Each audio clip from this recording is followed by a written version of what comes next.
우리가 함께 나눌 말씀은 에베소서 6장 10절에서 13절까지 말씀입니다. 에베소서 6장 10절에서 13절까지 말씀 한 목소리로 봉독하시겠습니다. 정말로 너희가 주 안에서와 그 힘의 능력으로 강건하여지고 마귀의 괴계를 능히 대적하기 위하여 하나님의 전신 갑주를 입으라. 우리의 씨름은 혈과 육에 대한 것이 아니요 정사와 권세와 이 어두움의 세상 주관자들과 하늘에 있는 악의 영들에게 대함이라. 그러므로 하나님의 전신 갑주를 취하라. 이는 악한 날에 너희가 능히 대적하고 모든 일을 행한 후에 서기 위함이라. 아멘. 오늘부터 우리가 다루고자 하는 6장 10절부터는 어떤 의미에 있어서 이 에베소서의 절정입니다. 절정의 부분이라고 할 수 있어요. 우리가 공부하고 있는 에베소서는 크게 세 단락으로 나누어서 생각해 볼 수 있어요. 제가 전에 처음에 시작할 때도 한번 구조를 나눠드렸는데 지금 잠깐 복습할까요? 1장부터 3장까지는 교리의 부분이라고 그랬죠? 교리적인 부분을 다루고 있고 4장과 5장 그리고 우리가 지난주까지 공부한 6장 9절에 이르기까지는 신자된 자로서의 삶, 그러니까 신자들이 이 세상을 살면서 일상생활 속에서의 신앙 원리를 어떻게 녹여내야 되는가를 기록하고 있고 또 오늘부터 공부할 6장 10절부터 마지막 절까지는 바로 그 신자의 삶은 혈과 육에 관한 싸움, 즉 사람과 인간 세상과의 싸움이 아니라 초월적인 싸움, 영적 싸움이라는 것을 밝혀주고 있는 거예요. 그리고 그 싸움에서 이겨내기 위해서는 반드시 하나님의 전신갑주로 무장해야 한다는 것을 결론으로 삼고 있습니다. 그러니까 1장부터 3장까지는 지금 결론으로 제시하고 있는 우리가 공부할 부분인 그 결론 부분이 제시하고 있는 그 싸움이 왜 일어날 수밖에 없는 것인가에 대한 필연성을 교리로 자세히 풀어주고 있는 것입니다. 이 에베소서의 결론이 이렇게 신자들이 치러내야 하는 신앙생활 속에서의 영적 전투라면 왜 처음부터 전신갑주와 또 대적들에 대해서 더 많은 부분을 할애해서 기술하지 않고 많은 지면을 그 싸움의 필연성에 대해서 교리에 대해서 설명을 할까요? 여러분 군대에 가면 군인들에게 총 쏘는 연습, 또 사람 때리는 훈련, 또 유격 훈련 이런 것만 시킨다고 생각하는 분들이 있어요. 그러나 군대 가신 분들은 아시겠지만 그것과 똑같은 비중으로 정신 훈화의 시간이 있죠. 그게 왜 필요한 거죠? 아무리 싸우는 기술이 출중한 병사라 하더라도 싸워야 할 대상에 대한 정보와 왜 그 싸움을 싸워야 하는지를 알지 못하면 그 병사는 싸울 의욕을 상실해버리기 때문에 그런 거예요. 그냥 총 갖다 팔아먹고 도망가고 그런단 말이죠. 그래서 군대에서는 시간만 나면 방공교육 또 애국심을 고취하는 그런 정신 훈화를 하는 거예요. 마찬가지로 사도는 우리가 싸워야 할 영적 전투의 상세한 내용을 기술하기에 앞서서 우리의 목표 지점과 우리가 달려가야 할 길의 그 내용과 그 싸움의 내용이 무엇인지를 먼저 자세하게 훈화를 해준 거예요. 그게 1장부터 3장까지입니다. 간략하게 복습을 할게요. 1장으로 가보시면 사도는 처음부터 우리가 무엇을 향해 의도되어져 있는 사람들인지에 대한 것을 시작으로 에베소서를 열어요. 이제 우리가 마지막 장까지 와서 다시 처음을 보면 조금 더 이해가 쉽단 말이에요. 그래서 한번 잘 보세요. 에베소서 1장 3절 보시면 찬송하리로다 하나님 곧 우리 주 예수 그리스도의 아버지께서 그리스도 안에서 하늘에 속한 모든 신령한 복으로 우리에게 복 주시되. 자, 이게 목적이 나오고 있죠. 신령한 복으로 우리에게 복 주시기 위해서. 어디에 있는 복? 땅에 있는 복이요? 아니죠. 하늘에 있는 신령한 복이에요. 그걸로 우리에게 복 주시기 위한 그런 목적을 딱 제시하고 있어요. 그 창세전에 그리스도 안에서 우리를 택하사 우리로 사랑 안에서 그 앞에 거룩하고 흠이 없게 하시려고. 이게 복의 내용인 걸 아세요? 지금 3절에서 하늘에 속한 모든 거룩한 복을, 신령한 복을 너희에게 줄 거다라고 해놓고 지금 4절에서 그 복의 내용을 그 사랑 안에서 그 앞에 거룩하고 흠이 없게 하시는 것이라고 이야기하는 거예요. 5절 그 기쁘신 뜻대로 우리를 예정하사 예수 그리스도로 말미암아 자기의 아들들이 되게 하셨으니. 사도는 처음부터 지금 하나님은 우리 성도들에게 이 땅의 것이 아닌 하늘의 모든 신령한 복으로 우리에게 복을 주시기 위해서 우리를 택하셨다는 것을 주지시킴으로 해서 이 땅에서의 싸움이 단순히 땅의 것들과 인간들과의 싸움이 아님을 보여주는 거예요. 그래서 마지막에 영적 전투가 나오는 거예요. 그래서 맨 앞에 이렇게 너희들이 받을 복은 하늘에 속한 복이다라고 이야기를 먼저 해주는 거죠. 그렇게 성도들에게 하늘의 신령한 것으로 복을 주시기 위해서는 먼저 어떻게 해야 되죠? 그들이 빠져있는 죄 속에서 먼저 건져내야 되죠. 그러니까 2절부터 구원에 대한 이야기가 나오는 거예요. 2장 1절 보세요. 하늘의 신령한 복으로 너에게 복을 주시기 위해서 1절 너희의 허물과 죄로 죽었던 너희를 살리셨도다. 그때 너희가 그 가운데서 행하여 이 세상 풍속을 좇고 공중의 권세 잡은 자를 따랐으니 곧 지금 불순종의 아들들 가운데서 역사하는 영이라. 전에는 우리도 다 그 가운데서 우리 육체의 욕심을 따라 지내며 육체와 마음에 원하는 것을 하여 다른 이들과 같이 본질상 진노의 자녀였더니 긍휼에 풍성하신 하나님이 우리를 사랑하신 그 큰 사랑을 인하여 허물로 죽은 우리를 그리스도와 함께 살리셨고 너희가 은혜로 구원을 얻은 것이라. 보세요. 우리의 목표 지점이 거룩하고 흠이 없는 그곳이에요. 그것을 하늘에 속한 신령한 복이라고 하는데 그게 얼마나 중요한 것이면 하나님은 예수를 이 땅에 보내셔서 죽이기까지 하셨다가 초점인 거예요. 그러니까 그게 굉장히 중요하다는 것을 강조하기 위해서 구원을 도입하고 있는 것을 여러분이 보셔야 돼요. 그리고 그렇게 죄에서 건져냄을 받은 자들이 이 세상에서 어떠한 사람으로 지어져 가야 하는지에 관해서 이제 3장에서 보여주는 거예요. 3장 14절.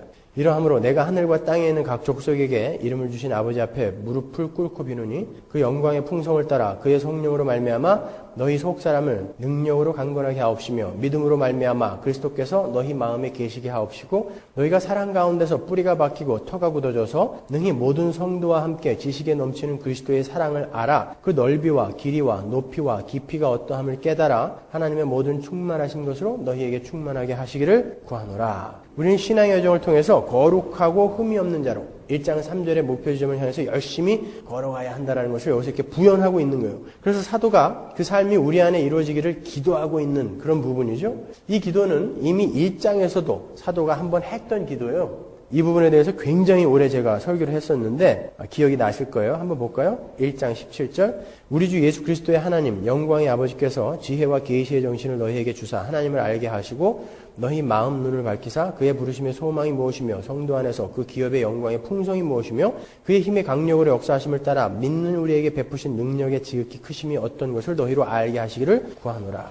이거 보세요. 그 목표 지점을 향해서 너희들이 이러이러한 것을 해야 된다라고 계속 강조를 하고 있어요. 사도는 여기서도 이미 하나님께서 왜 우리를 부르셨으며 부르신 우리를 사랑하시고 돌보시는 그 능력이 얼마나 대단한 것인가를 알기를 원한다라고 기록하고 있죠. 그리고 우리가 그 목표 지점까지 가기 위해서는 우리가 강건해져야 한다라고 사도는 기도하고 있다고요. 그래서 너희 속사람의 강건함을 위해 내가 기도하노라 그러는 거예요. 그리고 4장부터 그 목표 지점을 향해 가는 성도들이 이 땅에서 싸워야 하는 싸움에 대해서 이제 기술을 하죠. 3장까지는 교리, 4장부터는 실제로 오는 거죠. 4장 1절 그러므로 항상 사도 바울의 편지는 이렇게 나눠집니다. 그러므로 앞에서 교리를 충분히 설명하고 그러므로 너희는 이렇게 살아라 라고 시작이 되죠. 그러므로 주 안에서 갇힌 내가 너희를 권하노니 너희가 부르심을 입은 부름에 합당하게 행하여 모든 겸손과 온유로 하고 오래 참음으로 사랑 가운데서 서로 용납하고 평안에 매는 줄로 성령이 하나 되게 하신 것을 힘써 지키라. 1장부터 3장까지 그 우리의 부르심에 대해서 잘 설명을 해준 다음에 그 부르심에 합당하게 너희는 행해야 된다 그러는 거예요. 너희가 죄에서 건짐을 받았으니 이제 그 신분에 맞는 합당한 삶을 살아야 한다라고 사도가 이제 권고하는 거죠. 그러니까 너희가 판사가 되기 위해 법관이 되기 위해 부름을 받았느냐? 그러면은 법학을 공부해라 그런 거야. 너희가 운동선수로 부름을 받았느냐? 그러면 운동을 열심히 해라. 이 땅에서도 너희가 어떤 목표를 위해서는 그것을 위해서 거기에 맞는 합당한 것을 준비하지 않느냐. 그러니까 너희가 구원을 받은 자라면 구원을 받은 자가 살아야 하는 그 삶을 살아내라라고 이렇게 이야기하는 거예요. 그리고 교회로 부르심을 받은 성도들에게 성령의 하나 되게 하신 것을 이제 교회 안에서 힘써 지켜야 한다라고 이렇게 덧붙인 후에 성도가 해서는 안 될 일에 대해서도 친절하게 이제 나열을 하죠. 에베소서 4장 17절 보세요. 그러므로 내가 이것을 말하며 주 안에서 증거하노니 이제부터는 이방인이 그 마음에 허망한 것을 행함같이 너희는 행하지 말라. 저희 총명이 어두워지고 저희 가운데 있는 무지함과 저희 마음이 굳어짐으로 말미암아 하나님의 생명에서 떠나 있도다. 저희가 감각 없는 자 되어 자신을 방탕에 방임하여 모든 더러운 것을 욕심으로 행하되 오직 너희는 그리스도를 이같이 배우지 아니하였느니라. 진리가 예수 안에 있는 것 같이 너희가 과연 그에게서 듣고 또한 그 안에서 가르침을 받았을진데 너희는 유혹의 욕심을 따라 썩어져가는 구습을 좇는 옛사람을 벗어버리고 오직 심령으로 새롭게 되어 하나님을 따라 의와 진리의 거룩함으로 지으심을 받은 새 사람을 입으라. 그런즉 거짓을 버리고 각각 그 이웃으로 더불어 참된 것을 말하라. 이는 우리가 서로 지체가 됨이니라. 분을 내어도 죄를 짓지 말며 해가 지도록 분을 품지 말고 마귀로 틈을 타지 못하게 하라. 도적질하는 자는 다시 도적질하지 말고 돌이켜 빈궁한 자에게 구제할 것이 있기 위하여 제 손으로 수고하여 선한 일을 하라. 무릇 더러운 말은 너희 입 밖에도 내지 말고 오직 덕을 세우는 데 소용되는 대로 선한 말을 하여 듣는 자들에게 은혜를 끼치게 하라. 하나님의 성령을 근심하게 하지 말라. 그 안에서 너희가 구속의 날까지 인치심을 받았느니라. 너희는 모든 악독과 노함과 분냄과 떠드는 것과 회방하는 것을 모든 악의와 함께 버리고 서로 인자하게 하며 불쌍히 여기며 서로 용서하기를 하나님이 그리스도 안에서 너희를 용서하심과 같이 하라. 이렇게 말하고 있어요. 그리고 5장으로 넘어가서 이제 술 취함으로 대표되는 방탕한 삶에 대한 경고와 또 성령 충만한 삶에 대한 권고를 하고 난 다음에 성령 충만한 삶이 구체적으로 어떤 삶인지에 대해서 5장 22절부터 6장 9절까지 자세하게 보여준 거죠. 이제 다 외우시죠. 그게 뭐였어요? 아내들아 남편에게 복종하라.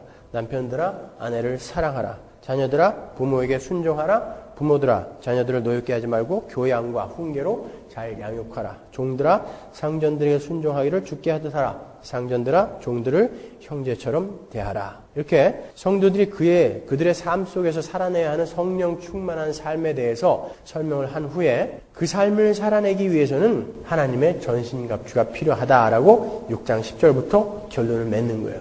우리는 이제 그 6장 10절부터 공부를 하는 것입니다, 여러분. 그러니까 지금까지 제가 2년간에 걸쳐서 설교한 이 에베소서의 내용, 우리가 성도로서 이 땅에서 살아내야 할, 마땅히 살아내야 할 그 성도의 삶이라는 것은 이 땅에서의 인간과 또 이 땅의 것을 얻어내기 위한 인간 세상에 속한 것과의 싸움이 아니라 영적 전투라는 것이죠. 그래서 전신갑주가 너희들에게 없으면 너희는 절대 이길 수 없다라는 것을 이제 보여주는 거예요. 그 이유가 이제 오늘 본문 12절에 나옵니다. 6장 12절 보세요. 우리의 씨름은 혈과 육에 대한 것이 아니요 정사와 권세와 이 어두움의 세상 주관자들과 하늘에 있는 악의 영들에게 대함이기 때문에 너희들에게는 전신갑주가 필요한 것이다. 그러는 거예요.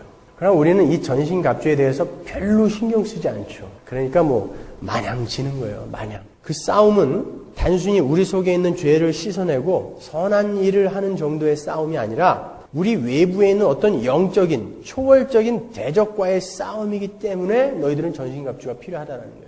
우리는 그 옛 세상에 푹 젖어있던 그 옛사람과의 싸움도 필연적으로 해야 되지만 그것뿐만이 아니라 그것도 버거운데 외부에서 어떤 대적이 또 우리를 공격한단 말이에요. 그러니까 안 밖으로 우리는 싸워야 된다는 것이죠. 그래서 너희들에게는 꼭 전신갑주가 필요하다. 이것이 이제 에베소서의 결론인 거예요. 자, 따지고 보면 내 안에 있는 나의 그 옛사람도 세상 권세 잡은 자인 그 마귀의 손 아래에서 깃들여진 자아잖아요. 그러니까 우리의 대적은 영적 존재인 마귀다. 이렇게만 이야기해도 되는 거죠. 마귀와 싸우는 게 우리는 마귀와 사람과 싸우는 것이 아니라.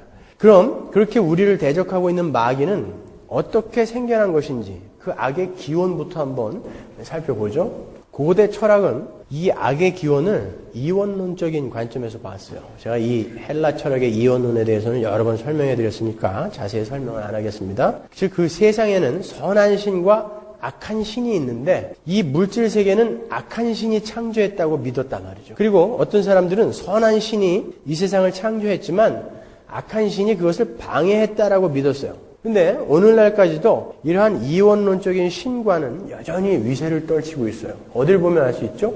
영화나 소설 보면 알 수 있어요. 오맨이라는 영화 보셨습니까? 거기에서 하나님과 악의 세력이 대등한 입장에서 싸우죠. 그래서 신부가 십자가를 갖다 대도 마귀가 코웃음도 안 쳐요. 그 온 방을 성경책으로 다 도배를 해도 그냥 들어가고 막 죽여버리죠. 그런 이 세상은 선과 악의 대결이다라고 이렇게 사람들의 흥미거리를 유발시켜가지고 흥행을 노리는 그런 영화들, 그런 것을 보면은 여전히 그런 이원론적인 신관이 오늘날에도 남아있다는 것을 우리가 알 수 있죠. 그리고 이러한 이원론적인 신관의 근거에서 그렇게 악을 설명하는 사람들이 있는가 하면 어떤 사람들은 악의 존재에 대한 진화론적인 견해를 갖고 있어요. 악이라는 것은 완전의 결여라고 보는 거예요. 이게 무슨 말이냐면 만물은 지금 계속해서 발전하고 성장해서 언젠가는 완전한 선에 도달할 거라는 거죠. 근데 아직까지 그 완전한 선에 도달하지 못했기 때문에 그 조금 부족한 부분이 있죠. 그 조금 부족한 부분을 우리가 약점으로 인정하는데 그 약점을 악이다라고 사람들이 이야기하는 거예요. 그래서 그 사람들은 우리가 어떤 이 악에 대해서 투쟁하거나 싸우거나 그럴 필요 없이 세월이 가기를 그냥 세월이 가면서 성숙되어지기만을 그냥 기다리면 된다라고 그렇게 악에 대한 견해를 갖고 있는 사람들이 있어요. 얼마나 좋겠어요, 그러면은. 그러니까 그 사람들은 우리가 할 것은 아무것도 없고, 그냥 우리가 슬퍼해야 할 것은 단지 우리가 수천 년 후에 그 선이 완성될 때 그때 태어나지 않은 것을 그냥 슬퍼해야 될 뿐이지 우리는 전혀 이 땅에서 할 것이 없다라는 그런 견해인 거예요. 여러분들이 굉장히 생소한 것 같지만 세상 사람들은 악에 대해서 그렇게 알고 있다니까요. 그러면 성경이 말하는 악의 기원은 뭐예요? 성경은 어떻게 악의 기원을 설명하고 있습니까? 하나님은 영원 전부터 스스로 존재하시는 자존자시죠. 스스로 존재하시는 분이에요. 그 하나님께서 태초에 천지를 창조하셨다. 성경은 그렇게 시작하고 있어요. 하나님이 어떻게 기원이 됐는지, 어떻게 존재하시는 분인지 그런 것에 대해서는 전혀 설명이 없이 그냥 하나님이 계신데 그 하나님이 천지를 창조하셨다부터 시작되는 거예요. 안 믿으려면 말고 이거예요. 전제는요. 안 믿으려면 말고 믿는 사람만 들어라. 태초에 하나님이 계셨는데 그 하나님이 천지를 창조하셨다 그래요. 여기서 천지의 그 천은 히브리어로 사마임이죠. 이 사마임은 사메라는 단어의 복수예요. 그래서 하나님은 태초에 하늘들과 땅을 창조하셨다라는 말이에요. 정확히 히브리어로 번역을 하면 그 하늘들에는 지금 우리가 보는 이 대기권과 은하계의 그 하늘도 속하는 것이지만 성경이 삼층천이라고 이야기하는 그 꼭대기 하나님이 계신 곳 그것도 이야기하는 거예요. 그러니까 하나님은 대기권과 은하계를 넘어 저 하나님께서 하늘에 속한 영들과 함께 하시는 그 하늘나라를 지으셨다는 것이죠. 그 하늘에는 하나님이 어떤 목적을 위해서 창조해 놓으신 천사라는 존재들이 있었다 그래요. 그러니까 이 태초에 이 우주가 창조되기 전에 이미 하나님이 계신 그곳에 어떤 창조물들이 있었는데 그것이 바로 천사라는 존재들이라는 거예요. 근데 그 천사들은 영적 존재이며 하나님이 부리시기 위해서 창조해 놓으신 그러한 존재라는 것이죠. 그리고 나중에는 이제 우리 하나님의 백성들에게 부리게 만들려고 창조해 놓은 그런 영적 존재라고 성경이 이야기하고 있어요. 히브리서 1장 14절 보면 모든 천사들은 부리는 영으로서 그러죠. 천사들은 부리는 영이에요. 부려먹는 영, 구원 얻을 후사들을 위하여 섬기라고 보내심이 아니뇨 이렇게 이야기하고 있어요. 그 천사들은 이 지구가 창조되기 전부터 이미 존재하고 있었다고 합니다. 욥기 38장 4절 보세요. 내가 땅에 기초를 놓을 때에 네가 어디 있었느냐? 네가 깨달아 알았거든 말할지니라. 누가 그 도량을 정하였었는지 누가 그 준승을 그 위에 띄었었는지 네가 아느냐? 그 주초는 무엇 위에 세웠으며 그 모퉁이 돌은 누가 놓았었느냐? 자, 창조의 이야기를 하고 있죠. 그때에 새벽별들이 함께 노래하며 하나님의 아들들이 다 기쁘게 소리하였었느니라. 하나님의 아들들은 누구예요? 천사들을 이야기하는 거예요. 그 천사들이 이 천지가 창조될 때 다 기쁘게 소리하였다는 거예요. 박수치면서 노래하면서. 그러니까 이미 창조 전에 천사들이라는 존재가 있었고 그리고 그 창조 전에 이미 하늘에서 그 천사들에 의한 반란이 있었다는 것을 우리가 알 수 있죠. 그 천사들 중 어떤 놈이 교만해져가지고 하나님의 자리를 넘보았어요. 에스겔서에 가보면 하나님께서 두로 왕에게 전하시는 심판의 메시지가 나와요. 이 에스겔서 28장과 이사야서 14장의 내용은 두로와 바벨론을 향한 하나님의 심판의 메시지임과 동시에 그들의 배후에서 하나님과 하나님의 백성들을 대적하고 있는 악의 원조, 마지막 날에 결국 멸망하게 될 마귀와 마귀의 세력에 주시는 말씀이에요. 거기 보면 이 타락한 천사들에 관한 내용을 우리가 많이 힌트를 얻을 수 있어요. 에스겔서 28장 2절 보세요. 인자야 너는 두로 왕에게 이르기를 주 여호와의 말씀에 내 마음이 교만하여 말하기를 나는 신이라 내가 하나님의 자리 곧 바다 중심에 앉았다 하도다.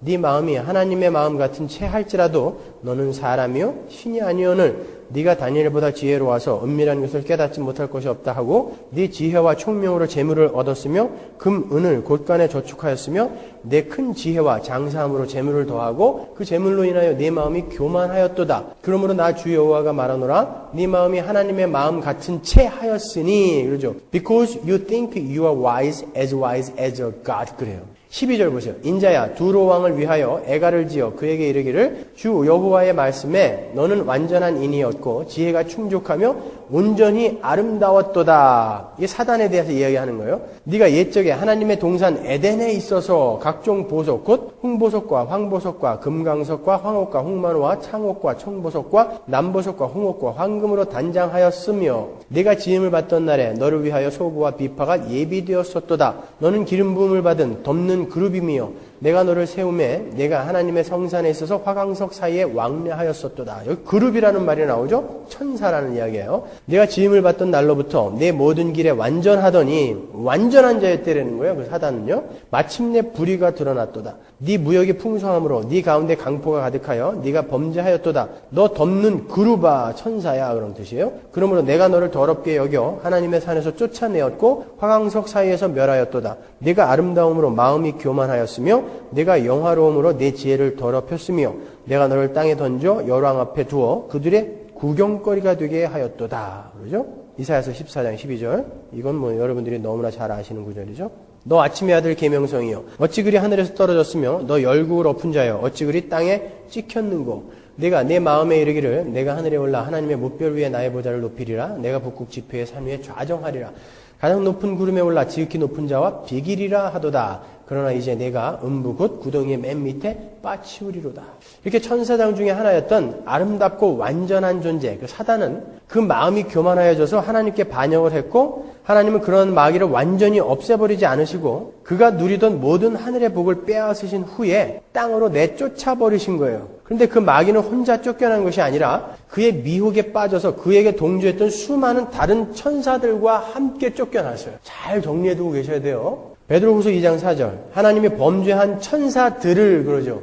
사단이 마귀가 타락을 했는데 그 마귀가 다른 천사들을 미혹해갖고 요한계시록을 보면 3분의 1, 별 3분의 1을 끌고 땅으로 떨어졌다 그러죠. 3분의 1의 천사들을 끌고 땅으로 내려왔다라고 이야기하는 거예요. 유다서 6절 보세요. 또 자기 지위를 지키지 아니하고 자기 처소를 떠난 천사들을 큰 날의 심판까지 영원한 결박으로 흑암에 가두셨으며 천사들을이라고 이렇게 복수를 이야기하고 있잖아요. 자, 이렇게 마귀와 그의 무리들은 다 천사들이에요. 다 천사들. 아수르 군대 18만 5천 명을 천사 하나가 내려와가지고 단칼에 다 몰살시켰죠. 그러한 천사들이 하여튼 어마어마하게 타락을 해갖고 이 땅에 지금 내려온 거예요. 걔네들이 여러분에게 붙어 있는 거예요.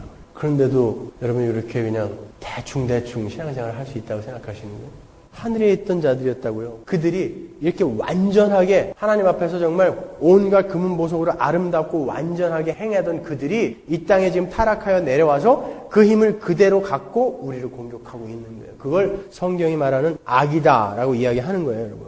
자, 아무튼 이렇게 지금 우리가 살고 있는 이 우주 이전에 마귀와 어떤 천사들의 타락이라는 무서운 사건이 있었고 그들이 하늘에서 쫓겨나는 사건이 있었대라는 거예요. 그래서 마틴 로이드 존스 목사님은 이런 가설을 이야기해요. 이건 뭐 성경적이지 않으니까 듣고 잊어버리셔도 괜찮아요. 지금 우리가 창세기에 보면은 태초에 혼돈과 공허와 흑암뿐이었던 곳에 하나님이 창조를 시작하시잖아요. 근데 왜 이 땅에 혼돈과 공허와 흑암이 있었을까를 추론해 보는 거예요. 그분은요. 그러면서 뒤로 올라가 보는 거죠. 아, 원래 하나님께서 이 우주 전에 전창조를 한번 하셨었는데 이 마귀와 사단과 그 천사들이 타락을 하는 바람에 하나님이 저주해버리시고 파괴해버리셨다는 것이죠. 그래서 그들이 쫓겨나는 바람에 혼돈과 공허와 흑암이 되었는데 거기에다가 다시 한번 하나님이 재창조를 또 하신 것이 창세기 1장이라는 거죠. 로이드 존스 목사님의 가설에 따르면 저는 모르겠어요.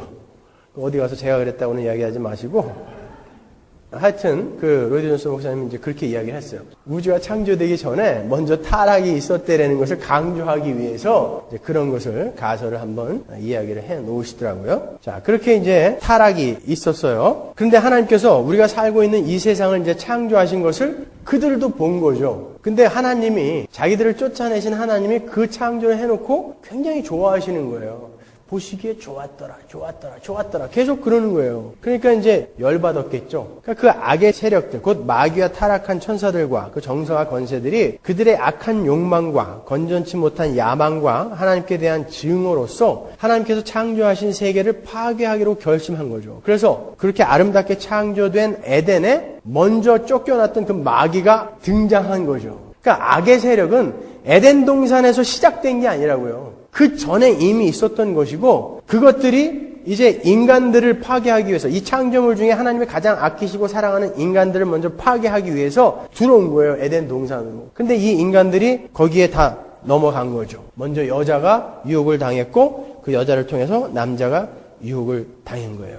그러니까 악이라는 것은 인간적인 것과 인간 세상의 것이라기보다는 보다 더 초월적이며 영적인 부분이 있는 거예요. 아담이 창조되기 전부터 존재했던 거니까. 자, 여기까지 들으시면서 여러분에게 여러 가지 질문이 드실 거예요. 왜 전지전능한 하나님께서 타락이 가능한 천사를 만드셨을까?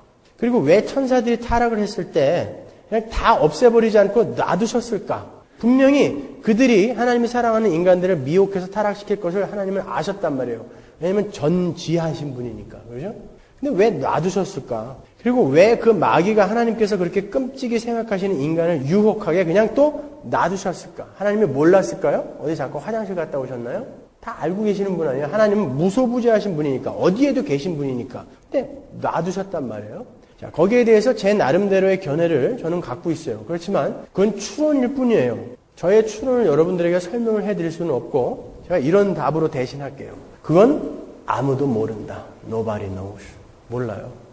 어떻게 설명할 수도 없는 거예요, 사실. 단지 제가 드릴 수 있는 말씀은 하나님이 하신 일이기 때문에 그게 옳다. 이렇게밖에 말씀 못 드리는 거죠. 그리고 그렇게 믿겨지고요.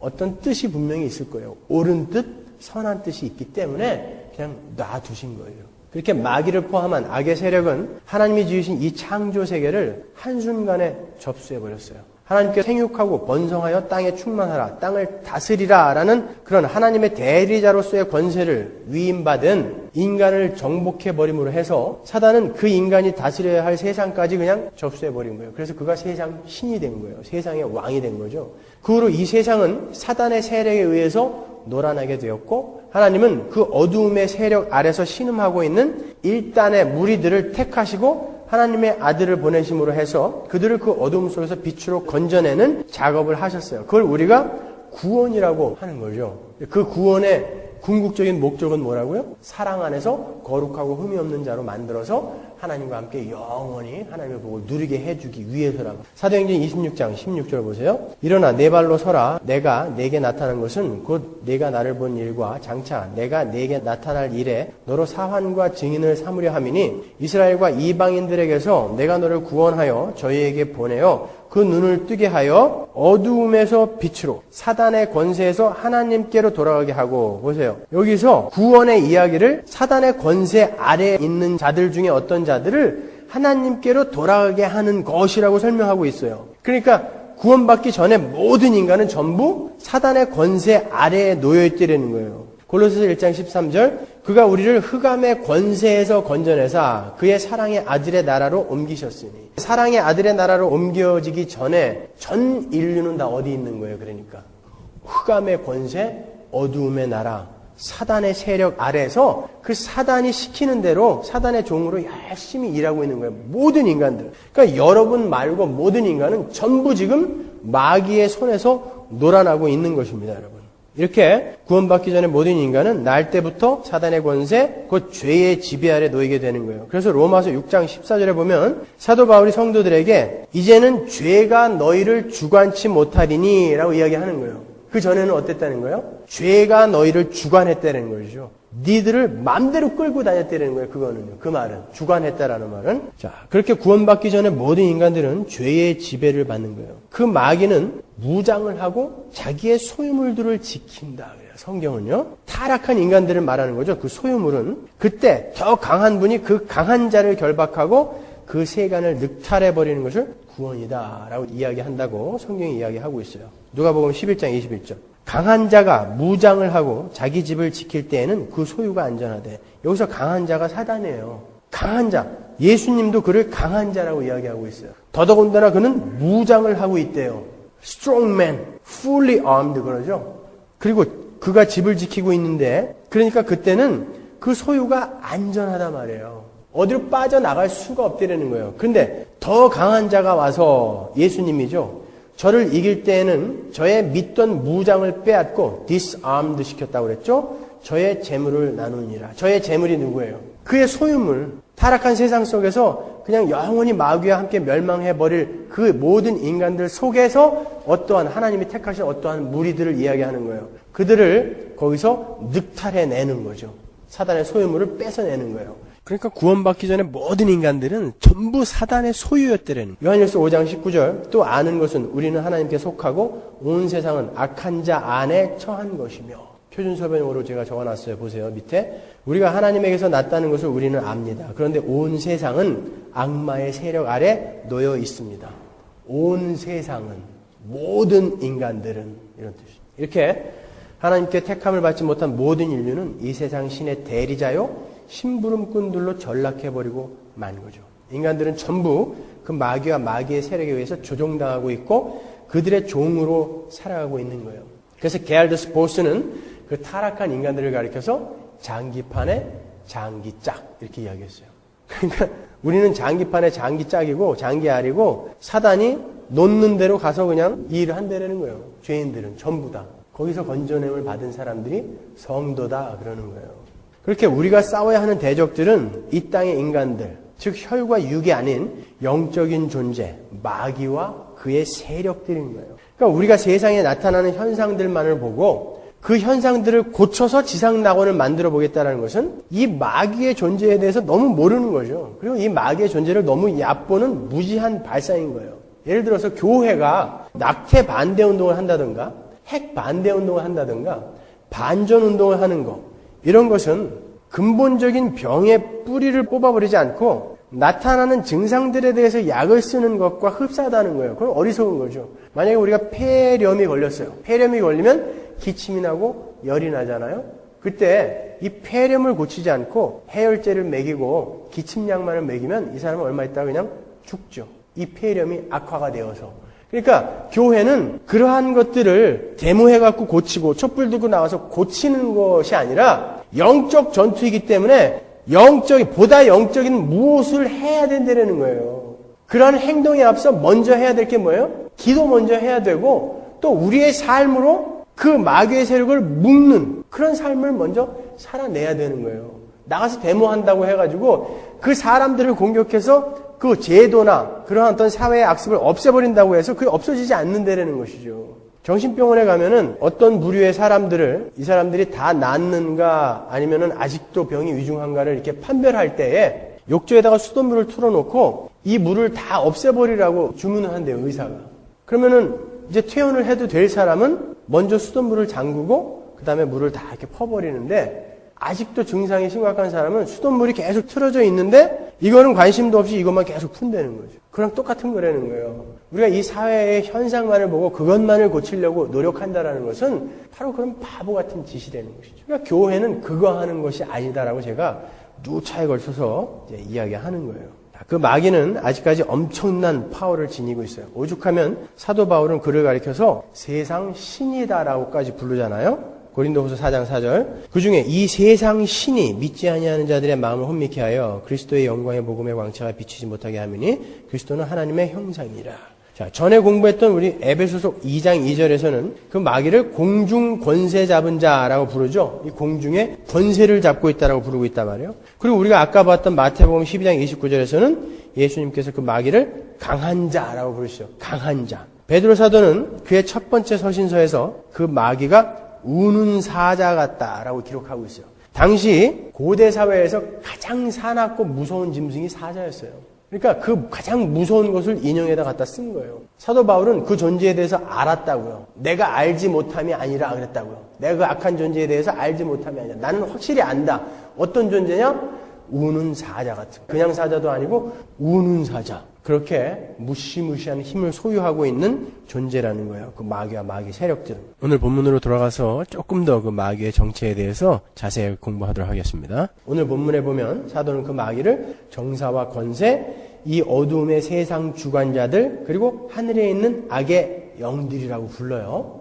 여기서 정사라고 번역이 된 알케, 이 룰러라는 것은 특별한 지역을 다스리는 마귀들의 졸개, 마귀의 그 졸개들을 가리키는 거예요. 그러니까 마귀의 세력들도 질서와 체계를 가지고 세상을 다스리고 있다는 것을 가르쳐주기 위해서 이 룰러, 알케라는 단어를 쓴 거예요. 그냥 걔네들은 뭐 생각나는 대로 막 그냥 공격했다 말았다 이러는 게 아니라 걔네들도 이렇게 지역을 담당하고 위계의 질서를 갖고 체계와 질서와 전략과 전술을 가지고 인간들을 공격한다는 것을 보여주는 게 바로 이 정사라는 단어예요. 이 권세도 마찬가지예요. 이 엑수시아는 정치적이며 물리적인 그런 면에서가 아닌 철학, 사상, 물질 만능주의, 과학 만능주의 같은 이 문화 속에서 체계를 갖고 영향력을 발휘하는 힘을 이야기하는 거예요. 그러니까 이 정사와 권세는요, 하늘나라에도 동일하게 존재하잖아요. 우리가 에베소서 1장 21절에서 봤죠. 볼까요? 모든 정사와 권세와 능력과 주관하는 자와 이 세상뿐 아니라 오는 세상에 일컫는 모든 이름 위에 뛰어나게 하시고. 여기서의 정사와 권세는 마귀의 세력을 이야기하는 정사와 권세가 아닌데 똑같이 여기서 쓰인다고요. 그러니까 이 이야기는 무슨 이야기냐면 그 하늘의 정세와 권세들이 하나님의 보좌를 둘러서 있는 것처럼, 그리고 하나님의 명을 받아서 하나님의 뜻을 수행해내는 자들인 것처럼 마귀도 그를 따르는 졸개들에 의해서 둘려있다라는 거예요.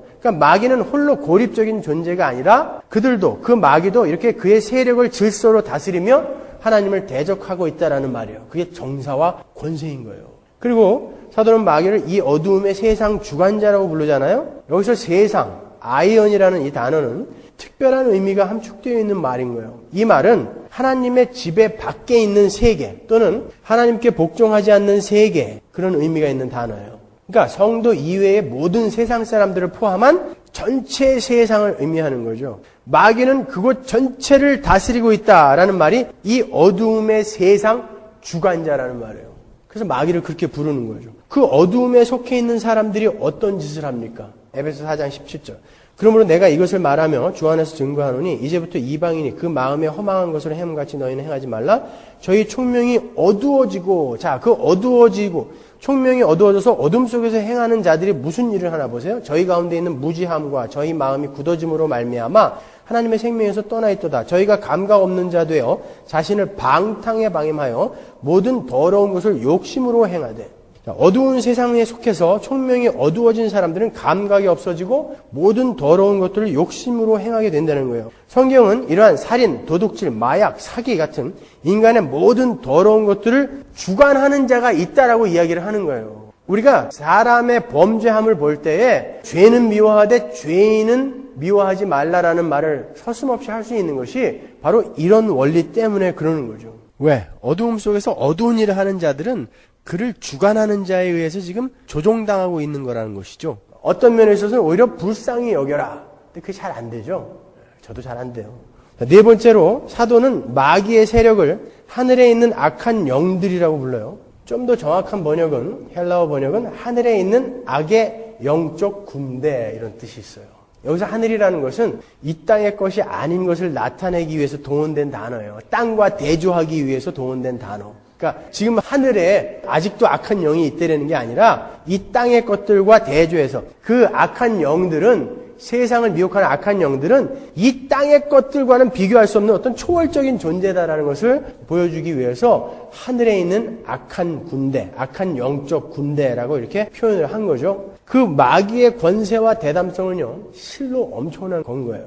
그 마귀는 하나님의 아들까지도 공격을 하죠. 서슴지 않고 공격하죠. 그러니까 어마어마한 힘을 갖고 있다는 거예요. 실제로 하나님의 아들에게까지 가서 성경 말씀을 갖고 그에게 도전을 한다니까요.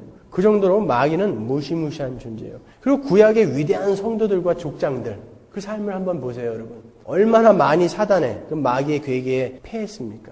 그 정도로 마귀는 힘 있는 강한 존재라는 거예요. 그러나 우리가 알아야 할 것은 그 엄청난 마귀의 힘도 하나님의 권위 아래에 있다는 것을 잊지 마셔야 돼요. 우리가 욥기에서도 보았듯이 그 사단은 하나님의 허락 없이는 성도를 건드릴 수가 없다는 것이죠. 그러니까 뭔가 이유가 있어서 남겨놓으셨다는 거죠. 하나님이 허락하시는 악이니까요. 누가복음 22장 31절 보세요. 시몬아 시몬아 보라 사단이 밀가부르듯 하려고 너희를 청구하였으나 그러나 내가 너를 위하여 내 믿음이 떨어지지 않기를 기도하였노니 너는 돌이킨 후에 내 형제를 굳게 하라. 보세요. 여기도 사단이 성도를 밀가부르듯 청구하는데 예수님께서 기도하셨더니 하나님께서 허락하지 않았다 그러는 거 아니에요. 그죠?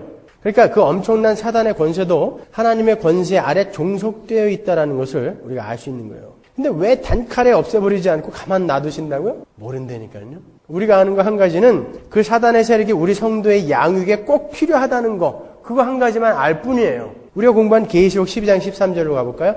용이 자기가 땅으로 내어 쫓긴 것을 보고 남자를 낳은 여자를 핍박하는지라. 자, 이 용이 사단이잖아요. 사단이 성도들을, 이 여자는 성도예요. 교회예요. 성도들을 핍박하는지라. 핍박하는 것을 14절에서 뭐라고 이야기하는지 보시자고요. 그 여자가 큰 독수리의 두 날개를 받아 광야 자기 곳으로 날아가 거기서 그 뱀의 낯을 피하여 한 때와 두 때와 반 때를 양육받음에 그러죠.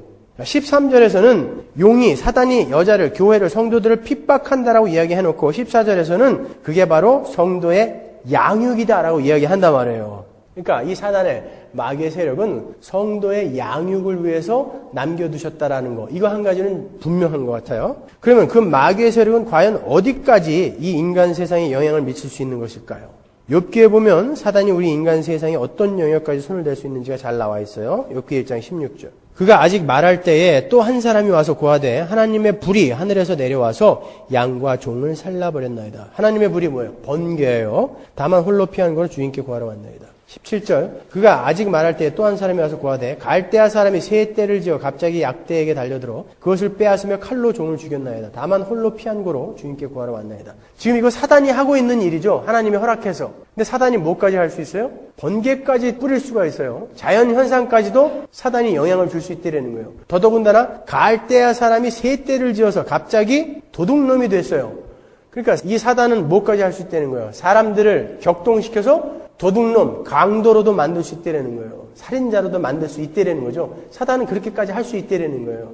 18절. 그가 아직 말할 때 또 한 사람이 와서 고하되 주인의 자녀들이 그 맏형의 집에서 식물을 먹으며 포도주를 마시더니 거친 들에서 대풍이 와서, 자, 폭풍까지도 사단이 영향력을 행사할 수 있어요. 네 모퉁이를 치매 그 소년들 위에 무너짐으로 그들이 죽었나이다. 어떻습니까?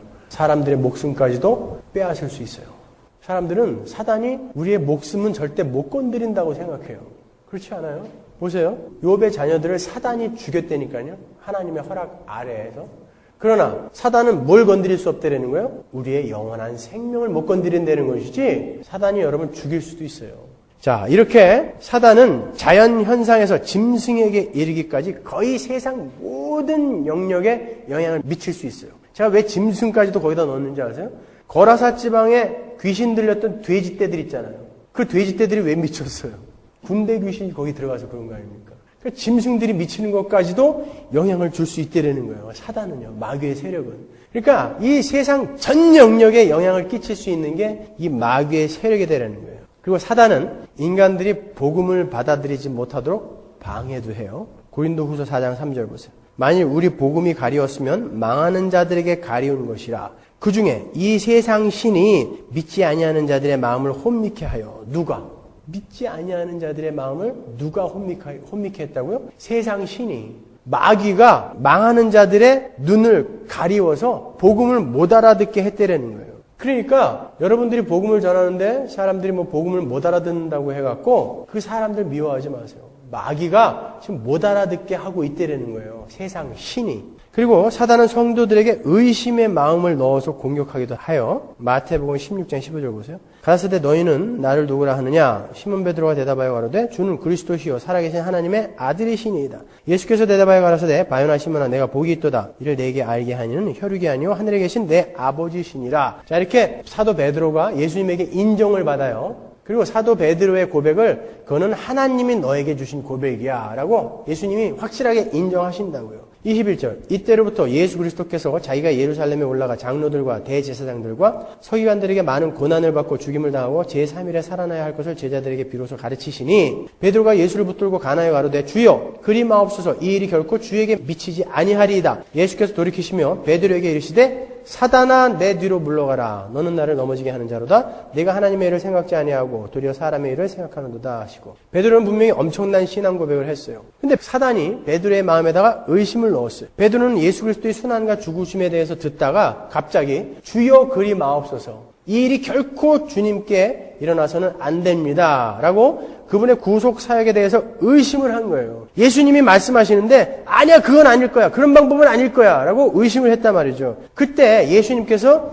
그 마음속에 의심을 불어넣은 사단을 꾸짖으시는 거예요. 사단아 내 뒤로 물러가라. 이렇게 구원받은 성도들에게도 사단은 의심의 영을 불어넣을 수 있다는 것이죠. 지금 예수님은 자기의 수제자인 베드로에게 사단아라고 부르는 게 아니라 그의 마음속에 의심을 불어넣은 사단을 꾸짖는 거예요. 사단아 내 뒤로 물러가라. 여러분 혹시 여러분이 신앙생활 하시다가 의심이 드신 적이 있으세요? 아 무슨 의심이 들어요. 저는 전혀 없어요. 그런 분 있으면 한번 손 한번 들어보세요. 저는 무지 많은데 심지어 예수님이 진짜 하나님의 아들이 맞나? 이것까지 의심해봤어요. 저는요. 신학교 다니면서도. 근데 속에서는 아니야. 왜 내 마음속에 자꾸 이런 생각이 들지? 그런데도 끊임없이 자꾸 그런 의심이 들어. 그건 뭐예요? 마귀가 여러분의 마음속에 자꾸 의심을 불어넣는 거죠. 내 마음속에서는 아니야. 그래도 이게 진리야. 성경 말씀이 진리야. 그러는데 의심은 계속 들어. 그래서 막 너무 괴로워요. 그때 그게 바로 마귀의 공격인 거예요. 무서운 거예요, 여러분, 그게. 때로 마귀는 우리 성도들을 공포의 영으로 억누르려고 시도도 합니다. 마태복음 26장 31절. 때 예수께서 제자들에게 이르시되 오늘 밤에 너희가 다 나를 버리리라 기록된 바 내가 목자를 치리니 양의 떼가 흩어지리라 하였느니라. 그러나 내가 살아난 후에 너희보다 먼저 갈릴리로 가리라. 베드로가 대답하여 가로되 다 주를 버릴지라도 나는 언제든지 버리지 않겠나이다. 이게 사도 베드로의 진심이었다고요. 괜히 한 소리 아닙니다, 이거. 근데 34절에 예수께서 가라사대 내가 진실로 진실로 내게 이르노니 오늘 밤 닭 울기 전에 네가 3번 나를 부인하리라. 베드로가 가로되 내가 주와 함께 죽을지언정 주를 부인하지 않겠나이다 하고 모든 제자도 이와 같이 말하니라. 사도 베드로는요, 그 예수님을 붙들러 온 군대와 맞서서 칼을 뽑아갖고 말고의 귀를 자른 사람이에요. 나는 여기서 죽겠다라고 결심한 거죠, 그건요. 그렇잖아요. 자기 스승을 잡으러 온 그 군대 앞에서 자기 혼자 싸우겠다고 칼을 뽑아 들고서 그 맨 앞에 선 사람의 귀를 잘라버렸다고요. 그것도 빗나가갖고 귀가 잘린 거지 제대로 맞았으면 쪼개질 뻔했어요. 그러니까 이게 지금 사도 베드로가 괜히 한 소리가 아니라고요. 근데 어떻게 됐어요? 사도 베드로가 바로 그날 밤에 그 대제사장의 집 안뜰에서 갑자기 무언가 공포심에 사로잡히기 시작했어요. 그것도 여자 하속이 와가지고 너 저 사람하고 한편이지? 아니, 조금 전에 말고의 귀를 잘랐던 사람이 여자가 와가지고 너 저 사람과 한편이지? 그랬더니 갑자기 죽는 게 두려워졌다라는 것이죠. 그런 것을 바로 사단이 우리에게 공포의 마음을 집어넣는 거라고 이야기하는 거예요. 저도 새벽에 이렇게 일어나가지고 거의 비몽사몽이죠. 3시 반에 일어나니까. 일어나고 비몽사몽간에 화장실에 가서 저는 그 칫솔을 입에 물고 잠깐 앉아요. 한 5분 동안에. 이빨 닦으면서 조금 더 잘라고. 근데 문득 공포 같은 게 엄습할 때가 있어요. 뭐 옛날에 봤던 영화도 막 생각나고, 뭐 엑소시스트 이런 것도 생각나고 이러면서 언뜻 이렇게 확 무서워질 때가 있어요.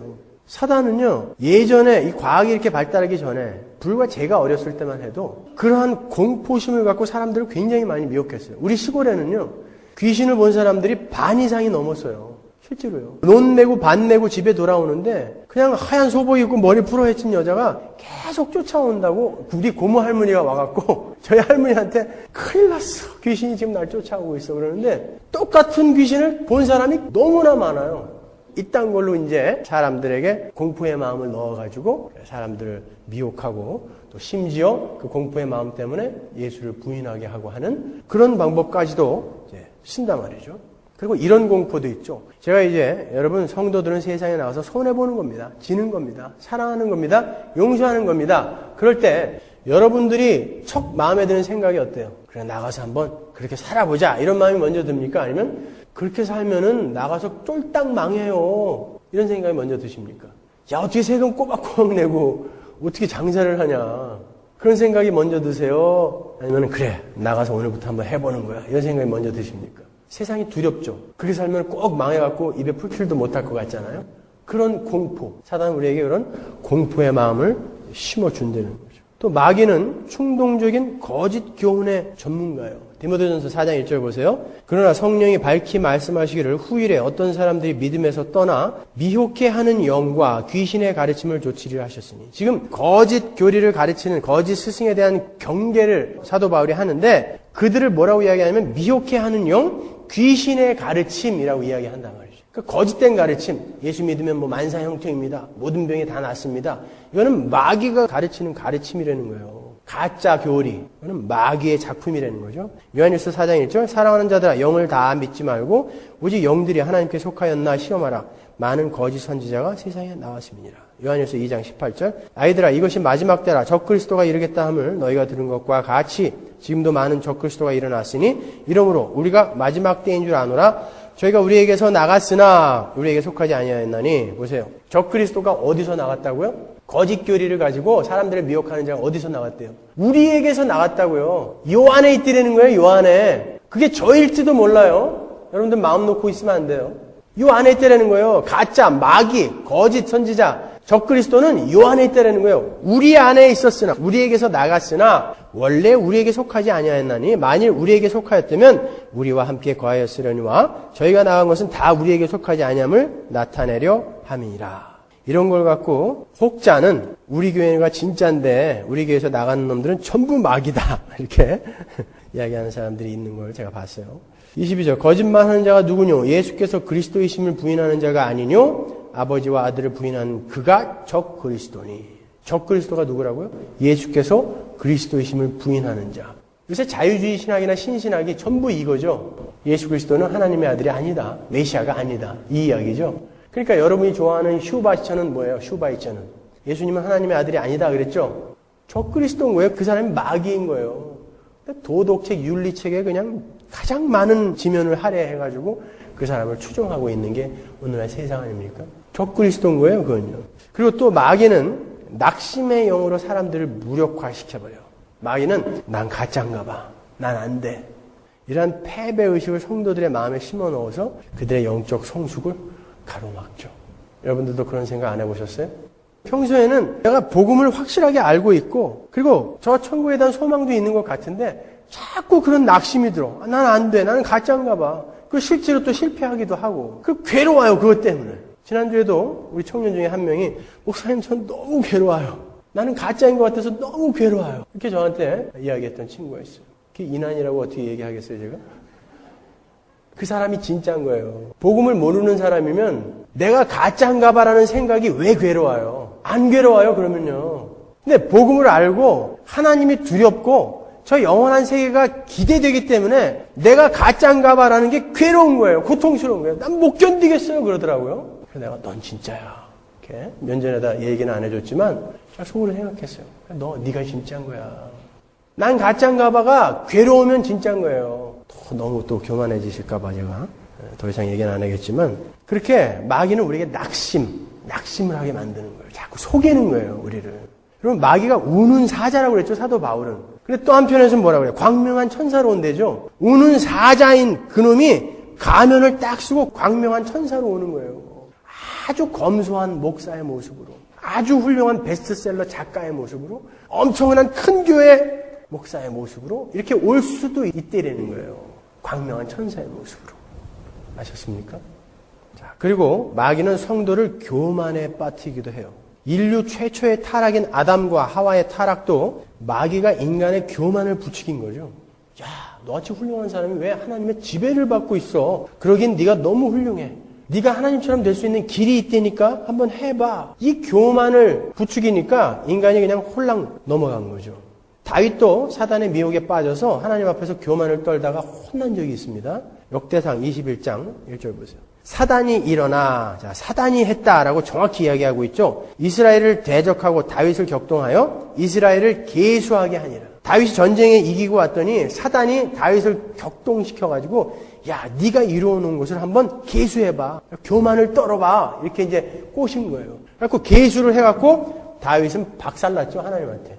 사단은 그렇게 다윗의 승리를 타고 들어와서 너를 자랑해봐. 너의 승리를 계수해봐. 라고 이렇게 꼬드겼어요. 그랬더니 하나님의 사람인 다윗도, 하나님의 마음에 합한 자였던 다윗도 그 교만의 미혹을 당해내지 못한 거예요. 디모데전서 3장 6절 보시면 새로 입교한 자도 말지니 교만하여져서 마귀를 정죄하는 그 정죄에 빠질까 하며, 새로 들어온 사람이 아무리 신앙이 좋은 것 같고 일을 잘한다 할지라도 교회에서 뭐 시키지 말아라 라는 뜻이에요. 왜? 교만해지니까. 그 교만은 누구의 교만이라고요? 마귀의 교만이라는 거예요. 그러니까 그 사람을 생각해서라도 그 사람이 아무리 일을 잘하고 아무리 신앙이 좋아도 그거 일 시키지 말아 이렇게 이야기하는 것입니다. 그리고 마귀는 질병으로 우리를 괴롭힐 수도 있어요. 여러분 오해는 하지 마세요. 제가 지금 베레아파의 누구처럼 모든 질병이 귀신의 짓이다 이런 이야기 하는 거 아니에요. 모든 질병에는 원인이 있는 거예요. 운동 안 하고 아무거나 막 먹고 그래서 질병이 생기는 거죠. 그러나 사단이 원인이 되는 병도 있다는 거예요. 사단이 병을 줄 수도 있다는 거예요. 그 성경이 이야기하는 바예요.